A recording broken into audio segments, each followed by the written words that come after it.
Mario, silakan. Anak boleh buat kerjaan. Boleh buat apa?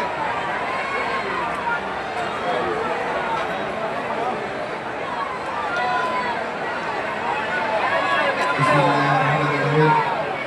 Assalamualaikum warahmatullahi wabarakatuh.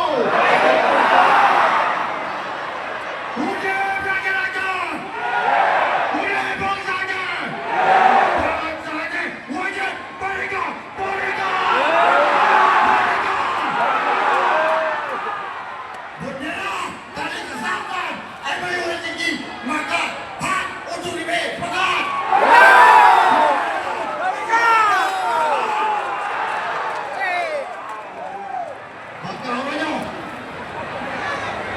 Untuk kawan-kawan,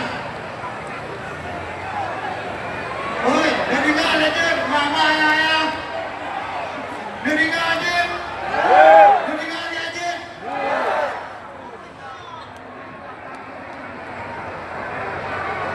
Dah dengar aja. Maka menyauranyo yang dah dengar, menyanatikan nurun talu danyo memblenda tu gara-gara hana dah dengar ulah mau tu. Itu aja, kita bukan aja tu gara-gara hana dengar ulah mau tu. Maka ulanyo dia dah tahu kena gara ulah mau tu. Ketika ulama yang lelaki duduk padanya, betul bendera dia, maka tak dengar. Semangat. Semangat ke mana? Bukan hanya tapi bendera sah, tapi bendera yang dia bawa aja semangat. Maka orangnya bila kita duduk dia ulama orangnya dah dengar. Semangat ke mana?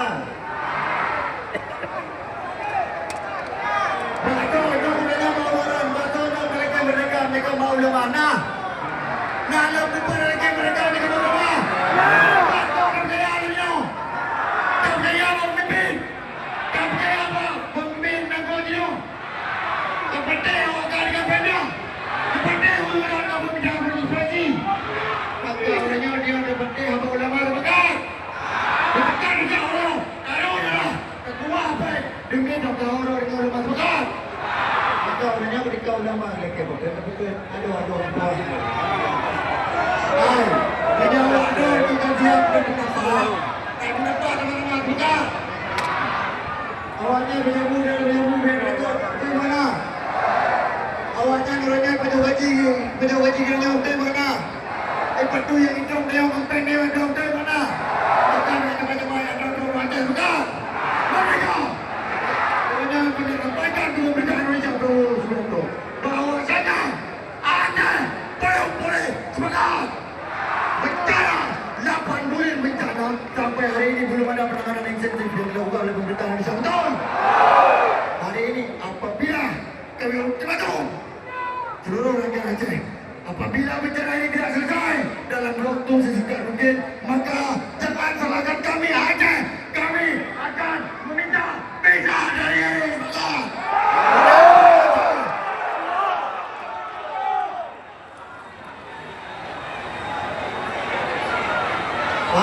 Teman-teman, nyanyi dia lagu sama-sama.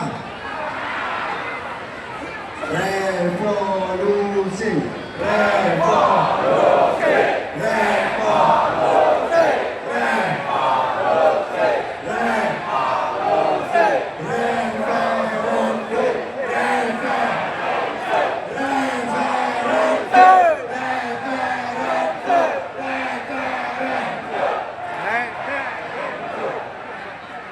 revolusi,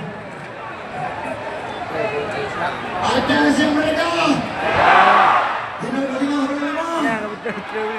Sebentar, mana-mana.